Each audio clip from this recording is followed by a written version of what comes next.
fuqarolarimizga ro'paro kelamiz. Qani marhamat, siz qaysi mahsulotlarni iste'mol qildingiz va qanday natija oldingiz? O'zingizni tanishtirasiz. Assalomu alaykum, hurmatli mehmonlar, hurmatli oila a'zomiz. Men Navoiy viloyatidan kelganman, Navoiy shahrida yashayman. Ismim Gulnoz, familiyam Shavqiyeva. Men bu mahsulotlarni 2021-yil iyul oyida iste'mol qilib boshladim. Sababim qandli diabet 14-16 gacha chiqib ketgandi.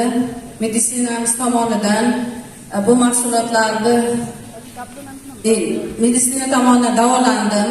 6 oy bansadan chiqmadim. Birinchi 15 kun yotaman, 8 ga tushiradi, keyin yana 12-14 shu holatda 6 oy bansadan chiqmadim. Hayotdan shunday charchadim. Yurishga, gapirishga holatlarim bo'lmagan. Keyin bu mahsulotlarni oldin kelganda ichgandim, eshitib qoldim. 19-yil kelgandan keyin biz 20-yil pandemiya bo'ldi. Hech kimni eshitmadi, bilmadik. Hech kim bu kunlarni eslashni xohlamayman.